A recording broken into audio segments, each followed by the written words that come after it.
Hey everyone, and welcome to another episode of KickSaga. This is the YouTube series where I interview board game creators, first-time board game creators, right before they're about to launch on Kickstarter, and then again after their project has completed to kind of learn what they did to prepare, and then how what they did to prepare ended up turning out at the end. So I hope this gives a unique spin on some of the stories we hear from board game creators on Kickstarter, so we can learn the full story and how everything turned out in the end. So I'm super excited on this episode to have Ben Levy and Zach Rovang, who are the co-founders of Strongbox Games and who are bringing Mantle of the Keeper to Kickstarter here in a few days. How you guys doing? Doing good. Thanks for having us, Matt. Yeah, doing well. It's an exciting time, that's for sure. Yeah, have you guys been like scrambling and getting all the last minute details wrapped up here? I'd like to say that we prepared as best as we could. We definitely have last minute things, and some of that's out of our control. But other than that, we're pretty much on schedule. So it's feeling all right so far. Yeah. Cool. Why don't you kick things off by just giving us a taste of what the game is, Mantle of the Keeper? Kind of your quick elevator pitch about what it is and what's involved with it. Sure. Yeah. So, Mantle of the Keeper is a 2 to 4 player fantasy skirmish game. We've been working on it the last couple of years. We really wanted to make something that really anyone could pick up, and whether you're brand new to gaming or you've been playing for a while. And so, last couple of years, Ben and I, we've been working hard, and it's been a blast. We're really excited. Something that we really like to focus on is that card-driven combat, coming from a background of lots of card games. So, Nice. What would you say distinguishes this game from other kind of 1v1 skirmish type games? Sure. Yeah. Do you want to take that or me? Go ahead, Ben. Okay. So some things that distinguish it that Zach and I have focused on, as well as some of our playtesters have spoken up about, is that number one, it's very easy to pick up. So with this type of game, usually it can be a little crunchier or, lots of steps and levels of strategy. And while our game definitely has strategy to it, we designed it specifically for a low entry point, meaning people like Zach said who are newer to the hobby, or even if you're, well-versed and have hundreds of games in your collection, you can get something out of this game. And so that was a big push of what it was that makes it unique. I think the other thing is the other main part is how unique each character plays. So the second main point was we wanted people to have a play style that they could drive towards. Each character has their own play style and is true to that. Ties in with the theme and also just mechanically. So those are two big things I would say. Very cool. Yeah, I had a chance to play test the game, and it's a lot of fun. And I really did like having those kind of unique abilities that were that only my character could do, and that made me feel special. And that made me feel like I could kind of, maneuver and do some surprising things that the other players weren't expecting. And so that's what I love about the kind of the asymmetric nature of a game like this. Yeah, and it's one of my favorite things about it because we like how each character can play differently. And every character has beaten every other character, but that's also been one of the hardest parts is because they play so differently, they're hard to balance. And it can be just like even, like one attack point or one defense point. But at the end of the day, these tweaks are getting closer and closer to where people still feel like they have a chance no matter what the scoreboard's looking like. Cool. Yeah, that's the key, and the secret sauce is, having players feel like they can pull out a big move and I think that kind of happened in the game I was playing. Was that I felt like I was out of it, and then all of a sudden I was able to kind of combo something cool at the last minute and come back in, and I was back into it. And love those moments in games. People talk about those fist pumping moments in the games. Yeah, I think yours has that. That's definitely something that we really enjoy creating, is like those combos and making sure that hand management is a big mechanic.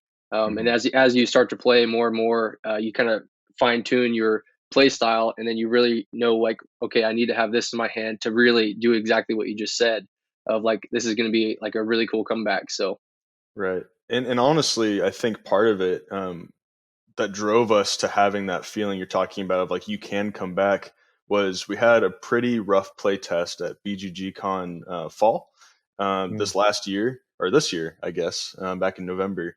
We had these awesome playtesters do a 4-player game, and one of them like just took a beating early on in the game, and because it was their first time, they didn't really quite know the strategies of how to, get some more cards, stuff like that.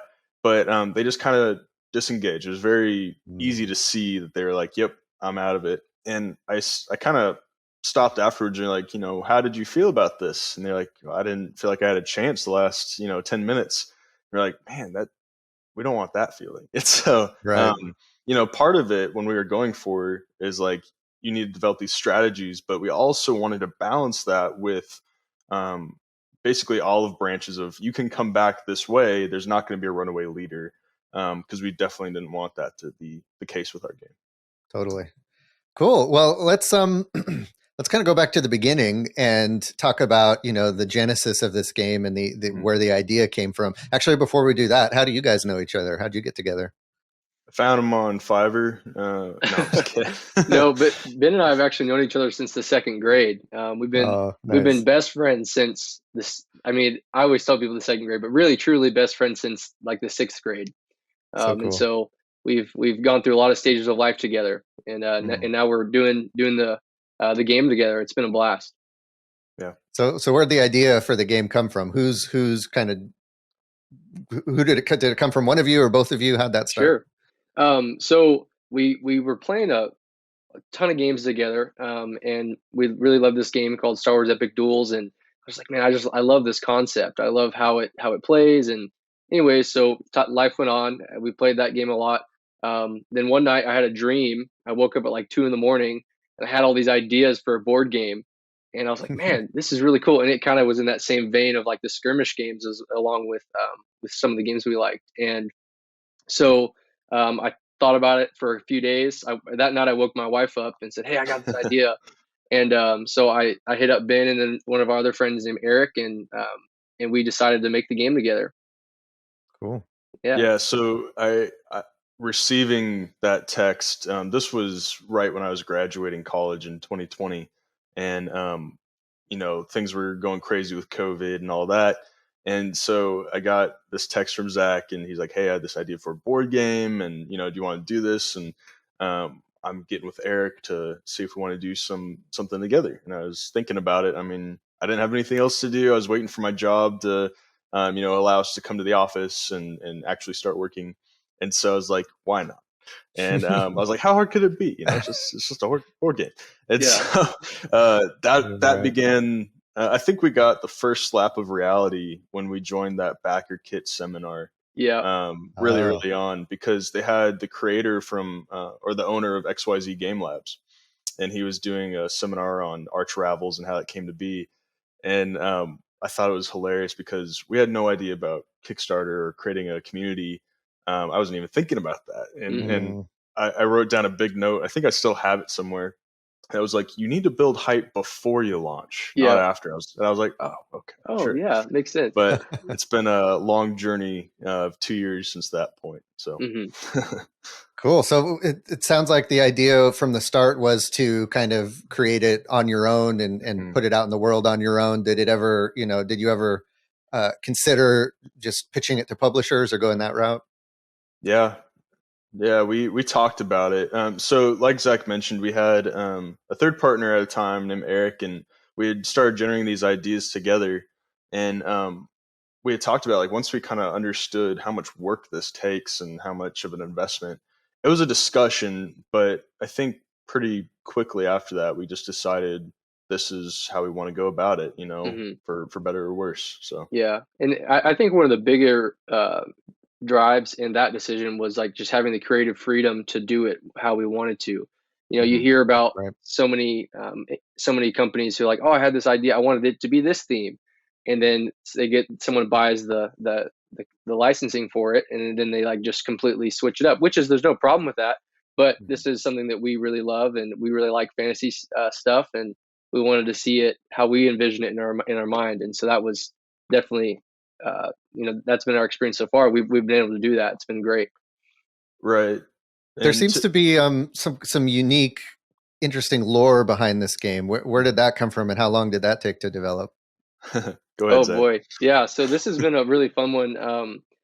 Like originally, we wanted it to be like this, like fallen realm. It was almost like this like limbo afterlife thing where these warriors would go, and eventually we just like tossed so many ideas around where we just couldn't have it make sense like mechanically and thematically. So we're like, okay, we're just going to scrap that idea. We kept the mechanics, and eventually we just a lot of it was just throwing ideas around there. And in our game, currently it's you're playing as chosen, who are going to become a keeper of these realms, which are the keepers are like these. They basically watch over these worlds that in this we call them realms, and they're chosen by these higher beings of people called the Ascended, and they're going to they replace the next keeper, and so that's what you're fighting for. Is you're competing to become the next keeper, and it's like a title that's passed down. And a lot of the themes that we've come to incorporate have a lot of biblical themes for us, and that's been a really cool motivator for us. Ben and I are both Christians, and that's something that we have added into there. And so people who are aware of it, they might find it, but it's pretty subtle stuff. But and what I like about what we've done with that is like Zach has definitely been the lead on this lore. I'm more of like the visual and how things look and work. And with this lore, like he's created this, I want to say almost a miniature like book, like I don't know, booklet, if you will. And the cool thing about this game is you get hints of it, but you also, if you never looked beyond the flavor text on the cards, you wouldn't need to know it to play. And so what we're doing is if you want it, it's going to be there for you. If you're like, hey, it's a fun little asymmetric game, then cool. That's also all you need to do. So I think that's been a really cool piece. Is like there's unique lore there that hits on a couple tropes, but it's there and it can be expanded upon. I love games that give you that option to dig deeper into the story and the world if you want to. But don't shove it down your throat, like you said, right? It's not you guys aren't. This isn't like a campaign story game, right? This is a skirmish game, so you can go play the game, have fun with it. But if you want to dig deeper, you can, and that's very cool. I like that. Absolutely. So cool. So you got this good game developing. You're, I assume, starting to play test and kind of figuring out how the mechanisms work. What are some of the next steps you do to take it to the next level? Do you start getting illustrators on board? Do you work with other designers or developers to hone it? What's kind of the next step, and who outside of the pair of you do you bring in to help you? Yeah. So I think the best way to answer this is to first say like we were figuring it out as we went, and so what we found really helpful were some podcasts. Jamie Sigmeyer's blog is awesome. And just all of these assets that we were able to lean on from other people's experience. Now, if we were to do this process differently, we probably would do it a little differently. But for us, what happened was we had this idea. We wanted to kind of see if there was anything there. And so we did a very rough prototype. I think it was Rolodex cards and some pieces of scratch paper. And we're playing around with it. And we're like, well, it kind of works, but there's something there. So we kept going off of that. For us, which I don't think we advised this, but for us, what we did was we wanted to kind of visualize the feel of this game. And so we hired an artist to create a few pieces to just get our mindsets in this world. So this game was very much theme first. I feel like not all of our designs that we've been kicking around do that. But we got to that point, and then I think the answer for what happened after that was we just played it with anyone who would play it with us. Took lots of feedback, went through lots of prototypes because things would be broken the moment we got onto the table. But Zach, I don't know if you agree, but one of the biggest areas for us that helped really hone in the special part of the game was when we took it to BGGCon in fall. And we had tons and tons of people get their eyes on it, play it, and give us their honest, open opinions because they're gamers. And that really helped with the development, I think. That's very Yeah, cool. Yep. Go I ahead. was going to say I would definitely agree with that. That was a very interesting time. Whenever we got to go to the BGG Con, we shared a booth with a friend of ours, and it was scary because we were like, this is the first time really putting it out there. Yeah. And it was like Ben said, we had some really pretty rough play tests, Yeah. but it was so worth it. We had a lot of fun and learned a lot from it. It was kind of funny. Right next to us, Rado and his wife had a booth, and we were Mm. able to make introductions. And I remember him coming up to us and saying, "So, are you guys selling copies of the game? I don't see any copies." And we were like, "No, we're here to basically play test and get feedback." He goes, "So you're investing resources to have people tell you what's wrong with your game?" And we're like, "Yeah." And he goes, "Okay." Yeah, So it was a kind of a funny experience. yeah, Kind of a different way of doing things, right? yeah. Yeah. But sounds like it paid off for you. It's rare to be able to get your prototype game in front of people who are, looking for finished games and looking to pay and play finished games, and kind of the consumers who are just walking around those conventions and stuff. Because a lot of times, I'll go to playtesting events and it's just a bunch of game designers, right? And so Right. it's hard to get in front of like game fans who aren't necessarily game designers. So I think that's a cool kind of way to go about doing that. Yeah. Did you guys go to any other events or any other kind of in-person ways of getting your game known out there? Yeah, it was last April, so April of 2021. We had gone to there's a local board game cafe here in Tulsa. It's called Shuffles, really awesome place. But they had like a excuse me, they had a little mini, like it was almost like a mini con is what they had called it. And they just had, it was like a big sale of used board games. But I just hit up the owner. I said, "Hey, would you mind if we just had a little booth?" And we didn't even have any physical like good looking Uh-uh. prototypes. We just were there to talk to people.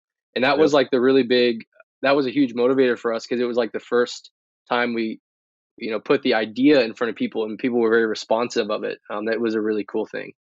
Yeah, I Nice. remember our email list doubled from 15 to 30 emails, and that was huge for us. So Yeah. Nice.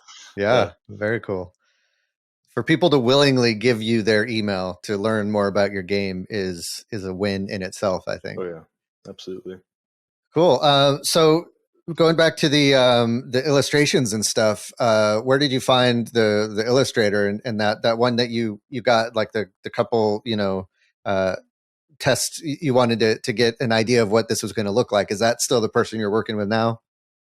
Yeah, yeah. So initially, Ben and I would just send each other a ton of different people we found on Instagram, artists, and we had gotten with these amazing artists, and that partnership just wouldn't have panned out because either they were busy or it was out of our budget. And then my Mhm. wife Morgan, she had said, "Hey, I grew up with this artist. Her name's Cassidy Branch, and she was the one who actually helped us with those initial sketches." Oh, And cool. then she has been with us from the get go. So whenever she started, she was 17, and Mhm. so now she's I think 20, because Mhm. Wow. she had turned 18 right after that, and just phenomenal artist. We've just been so just blessed by having her on our team, and working with her. And really, it's been a learning experience for both of us. Oh We were yeah. talking with her a couple weeks ago. Is that she was like, "You guys are the first people who really contributed to my career as an artist." And at the same time, we were like, "We're so thankful for you because you helped us make our career into or our hobby into a hope to be career or a Mm. side career for us." And so Yeah. really, really cool. And that was, I think, one of the parts of the relationship that has been unique is she really, we started out to where she would like to see lots of reference images and say, "What do you want from this?" And we would definitely cast the vision. But we really wanted, like, her art's phenomenal. And we found her Instagram page, and after Morgan told us about her, and we were like, wow, she's just great. And so we started saying, "Hey, you have phenomenal talent. Like, tell us, do you think this should look differently, or how would you put your spin on this?" And she definitely did. She started taking some freedoms in the art, and it was some of the best pieces she made. And so we're like, "Hey, like, we'll tell you what we think, but you tell us, what's your artist? I think about the suggestions." And so that's been really cool to design these characters and this world with her rather than commission her to make art for it. I think that's the cool difference. Yeah. Yeah, sounds like a very collaborative process, and I love artists that you can do that with. Oh yeah, they can bring their creativity to it as well. So, you guys are getting the game out there, showing it to people. And I guess at some point you decided, okay, we got to kind of set a date to take this to Kickstarter and start, building that buzz and that hype that you were talking about beforehand. So kind of walk me through that process. When did you decide, okay, this is the date we're going to set? And what are some of the things you've been doing to get eyeballs on the project? Well, I think the first date we set, we're about 6 months past by now. Okay, yeah. It was the first idea of it. That's an interesting question, because as we've learned through this process, not just the actually designing a board game side, but hey, you have to have some things done on the business side, not just before the campaign, but projecting a year or 2 years out of it. We had to really learn those lessons, and thankfully it wasn't the hard way. We really leaned on other people's experience, some wise counsel of designers, people who had been through it, financial advisors and things like that. And so I think, to answer your question about when we knew for this date, that July 12th of when we're launching it, is we had a string of playtests that went almost flawlessly. In a sense that we would be playtesting beforehand, and Zach and I would share pages of notes back and forth to each other, like, hey, we need to change the way this feels, or this number's too OP. And then it started being, hey, we need to up this by 1, or no, that felt great, they wanted to play again. Like, those were the notes, which, is phenomenal. And, kind of you're in disbelief a little bit, because it's a hard game to balance with all these characters. But we had that string of playtests that just went so well, people asking to play again, or when we'd be launching, that we felt in a good spot. And I mean, Zach, do you want to go ahead and talk about what our thoughts were on the post campaign and how long, art would take and all that kind of stuff? Yeah. So we've, like Ben said, we've listened to lots of different podcasts, and that benchmark of, like, whenever you go to Kickstarter, you want to be at least 80% done. Now, and there's also another saying out there that says, hey, I'm 90% done with my board game, I only have 90% more to go. Right. But so we kind of took what Ben had just said, was like, okay, we've had some good play tests, and we're just minutely changing these things. We don't need to, scrap the whole mechanic anymore, as we did in those first play tests. And so what we've done is we're at a good spot right now to where the game is functional and is a good time, it is a good time, like, regardless. And so we took that, and then we said, okay, even after the post campaign, if we do fund, we're still going to have some wiggle room while we're preparing files for manufacturer. And so we have that allotted time of 2 or 3 months to really, like Ben said, maybe we need to change one number here, maybe we need to change some wording on this to make it more streamlined. And so we kind of built that into it, and that's what we've kind of how we decided, okay, we're ready to head to Kickstarter. Yeah, and an early kind of meeting we had in the discussions about when is the right time for us is, as backers of Kickstarter, we don't like to wait longer than a year. And I mean, I think backers of all games need to also be aware of, the freight situation and shutdowns and how creators can't control that. But at the end of the day, people don't want to wait longer than they have to. And so for us, part of that benchmark of being able to hit it was the art had to be completely done, if not, let's say 99% done, if not completely done. We want all that out of the way. And then we want to be to where the game is highly functional, it's fun, every character can beat every other character, and it works. Now, is there some further balancing? I mean, we can balance this thing until the day we die, but it's to a point where it's solid. And so we wanted to have this product to where we can have our pledge manager up after the campaign funds and have it up for some late pledges, but really that would be the only purpose, that and a little bit of balancing. And so our goal is to get the game to backers within 12 months of it ending, at the longest is our hope. Yeah. That's great. I like the idea that you're setting that as kind of your timeline end. I want the game to get in backers' hands in a year. So let me work backwards, and this is what we need to have done by the time we launch it on Kickstarter so that could happen. Instead of, because I see a lot of creators having Kickstarter be kind of the goal. And so we're going to launch it and then we'll figure out, all this stuff afterwards. We'll take care of all this stuff afterwards. And then it starts pushing it out year and a half, 2 years, who knows after that. And I think especially for first time creators, it's important to try to get the game in backers' hands as soon as possible. So you can, start getting the reviews and the ratings on BGG and all that stuff, and get the momentum going for hopefully the next game. Yeah, absolutely. So let's talk about those backers that you're hoping to get. What have you done to try to get people to follow you? I guess we're getting into the marketing realm here. Is it stuff you've been doing yourself? Has it been kind of a grassroots thing? Have you hired any, firms or any consultants to help you? What has that journey been like? Yeah. And it's one of those things where we were trying to figure out what is working for us in this time where, Kickstarter is thriving, but there's also, crowdfunding as a whole is starting to branch off and become bigger. So what is helpful for us is Kickstarter is a lot more known than it was in 2012 or earlier on. And so that's awesome. But to reach the audience, the way we really started was talking to our friends and family in the early days. And then, they would have a friend who also likes board games and, play testing with people and getting their emails. That was really early on. And then, going to that thing at Shuffles that Zach mentioned, really like bringing the game to light really early on was something that we learned from the Crowdfunding Nerds podcast, as well as Gabe Barrett's Board Game Design Lab podcast. I think that we owe a lot to those two sources. We learn from it still, and the Facebook communities for both are phenomenal.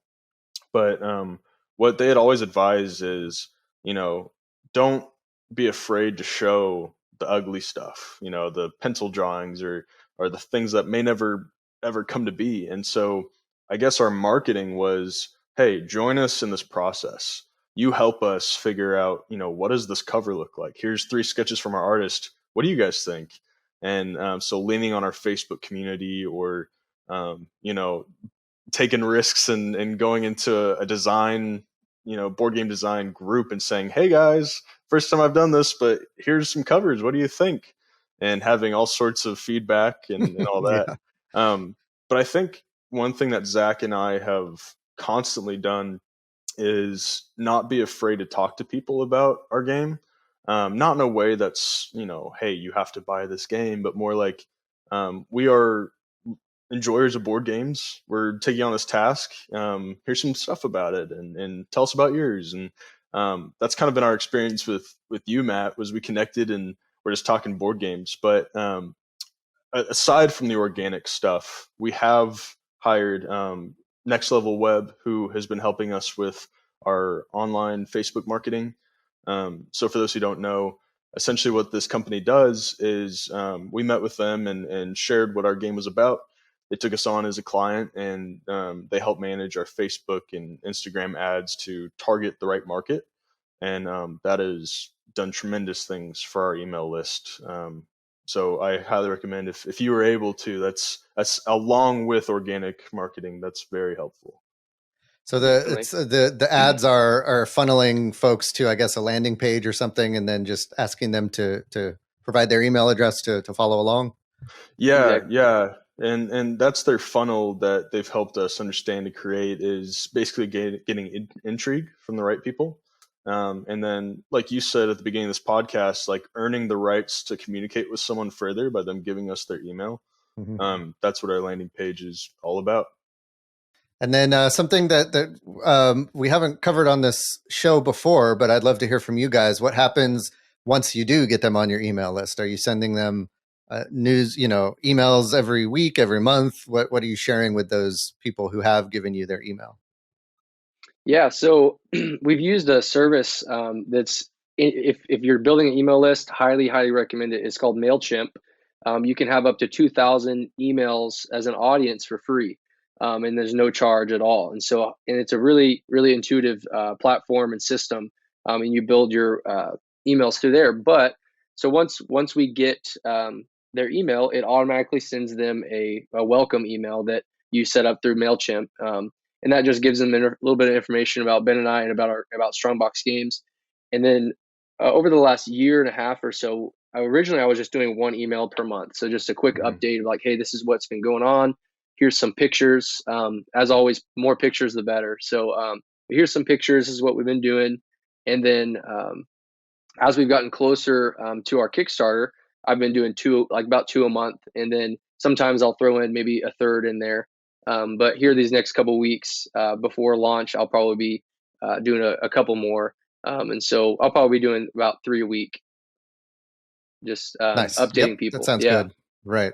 Keep it top of mind so that they're like, okay, it's coming up. Remind them. Yeah, because people forget we live busy lives, and totally. Social media is competing to get your attention all the time. And so there's lots of products out there, and so just staying on the radar is super important. Totally. How about reviews and previews and those those influencers that are out there? Have you do you have a plan about, or have you sent prototypes and trying to get review videos and stuff like that? Yeah. So Ben has been phenomenal. He's been really the head of our social media avenue, and so he's connected over the last 2 years with a lot of different board game influencers, and so that's been a huge contact. We've gotten to work with several different partners through Instagram and Facebook, and then also I'd gone through YouTube and just of influencers I'd seen on other Kickstarters, and I just simply sent them an email like, "Hey, this is our game. Here's a media package. Here's some assets from our game. This is what it's about. We would love to have you cover it." And then some of those are paid, some of them are free, and that's been we're hoping to be a really cool asset. We've printed off about seven prototype copies, and each of those we've sent to multiple people. Ben and I both have one personally. We play with people here in our hometowns, and then we've sent the other 5 throughout the US and Canada to be reviewed by about 10 different people. Cool. So you're keeping the reviews kind of local to the US and Canada to save on shipping and stuff. That makes sense. Yeah. You mentioned when you reach out to these folks, you send them like a media package and assets. What kind of stuff is included in that? Yeah. So we've sent them a rule book. It's really just been a text PDF. Then we'll throw in the pages of the actual rule book we've been working on with all the formatting and graphics. And then also we've sent them like, okay, here's 2 cards from each character, because our game is very card heavy and has a lot of neat artwork on there. So we send them cards. Nice. The backs of the cards are board game tiles, so the map tiles, as well as our 3D renders on our miniatures. That's been a really big hit with people. They really like the miniature sculpts, which has been I love them too. They're great. I wish I could paint them, but I'm no good at it. So, and one thing to that point is, we on, I would say 90% of these people, we didn't reach out to them directly requesting their services first. Zach and myself did tons of research as to what kind of things they like to do, what games do they avoid, because we were given this document of, well over 100 reviewers. And so Zach was going through them, and like we called it down to a handful. Like, these would probably be the best people to represent the game.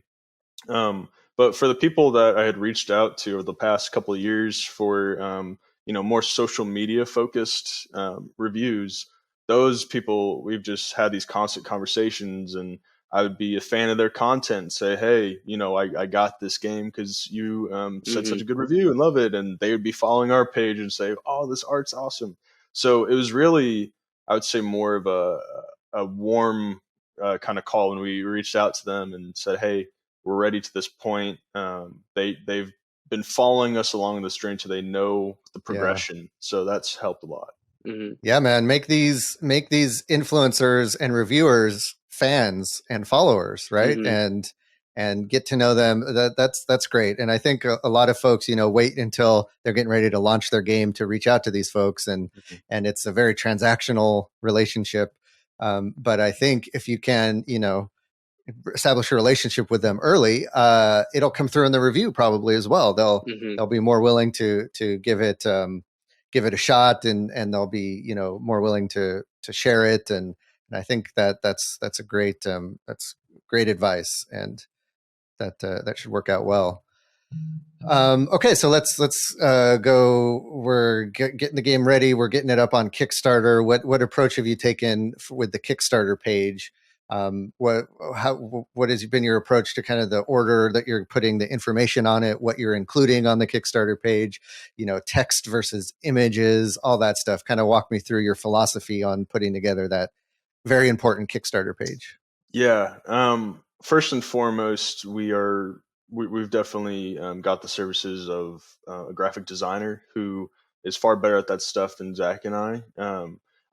So my job, I am in design, but not graphic design. So I have these elements that I can basically discuss with our graphic designer. His name is Victor, and we understand the same language and all that.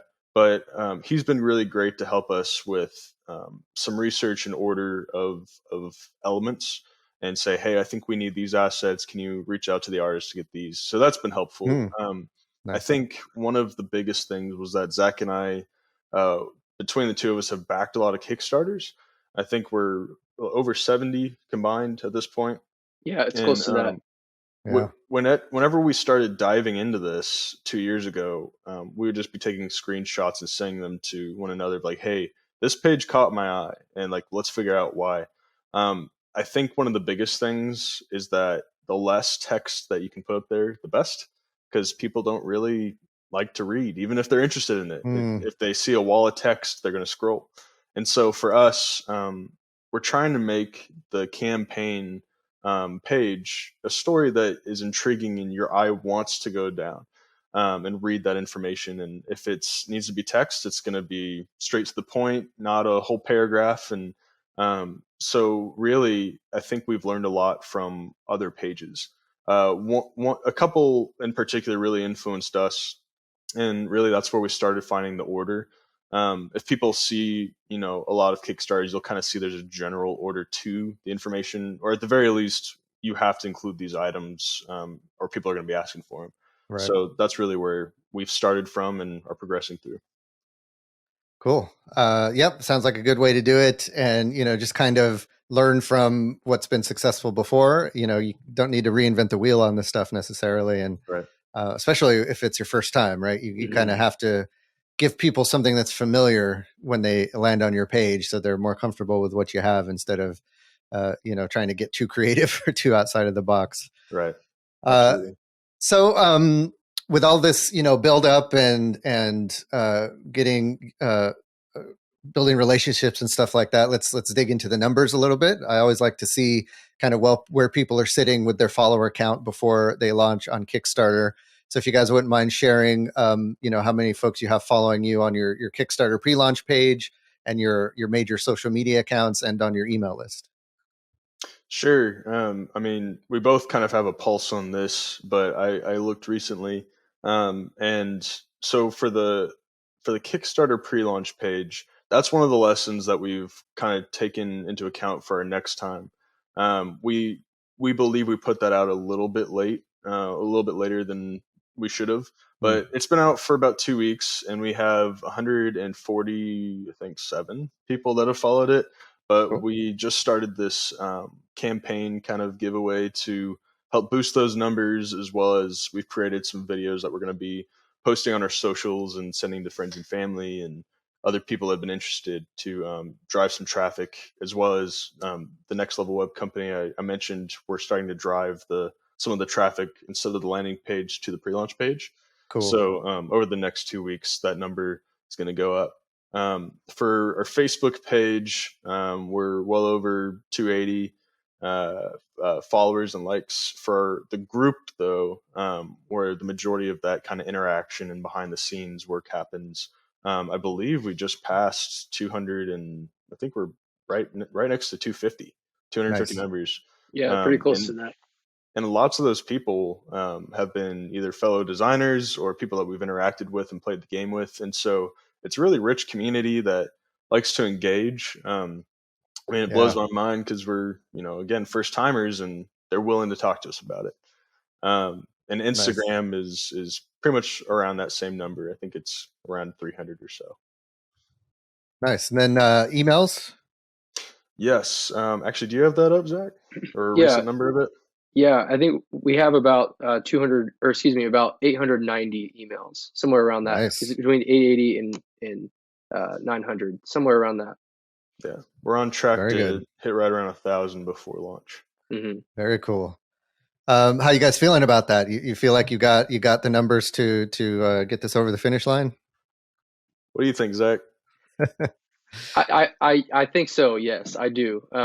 This has been something that we've done like Ben said, we've done a lot of research on, and we've put a lot of time into it, and we think we've done it the right way. We've been able to invest time and money into it, and hopefully build that community in order to get us across the finish line. So that's definitely the goal. So. And the thing is, we can always have more. Mm-hmm. We had a recent meeting with one of our representatives at the marketing agency, and he had us go through this exercise where we looked at, if we sent an email to our group and targeted people that have opened one of the last 5 emails, how much of your list is active?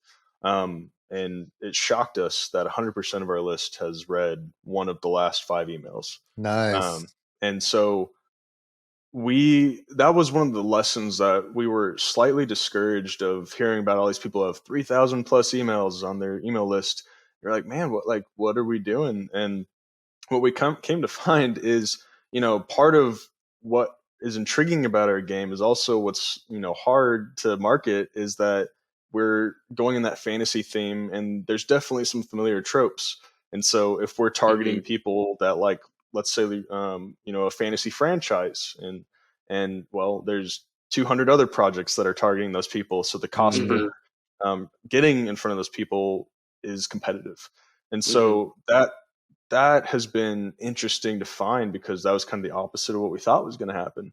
But it makes sense. And so what's really nice is, even though the numbers aren't where we necessarily thought they would be, the people that we have are quality and they're engaging. And so that's why I agree with Zach.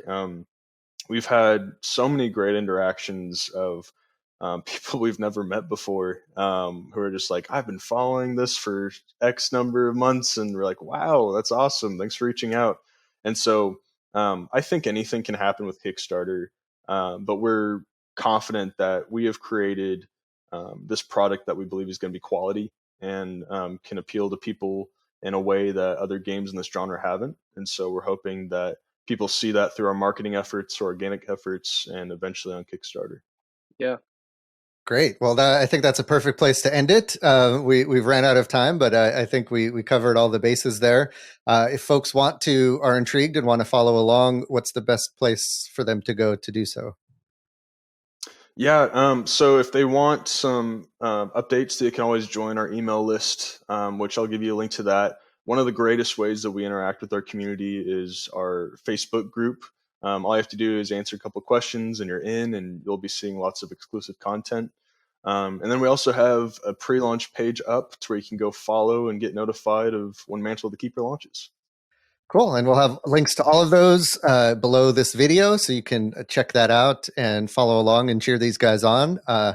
Thanks. Good luck. I think you've set yourselves up for success here. So hopefully in our follow-up interview, we'll be celebrating a super successful campaign. Any last words of wisdom or anything you'd like to share with folks before we wrap up? The only thing I was going to say is, if you haven't played Twisted Trumpets, one of Matt's games, you definitely should. It's a blast. Oh, thank you. Appreciate that. Awesome, guys. Well, thank you for joining us, and thank you guys for watching. If you like what you see here and you want to see how this campaign ends up, or you want to check out other interviews that I do with first-time board game creators, go ahead and subscribe to this channel by clicking the subscribe button underneath, clicking that bell icon so that you get notified when we put out future videos. And I'll see you guys in the comments. Would love to answer any questions you guys have. I know Zach and Ben would love to answer any questions you guys have about their journey as well. So go ahead and ask those questions in the comments. Otherwise, we will see you on the next video. Bye for now.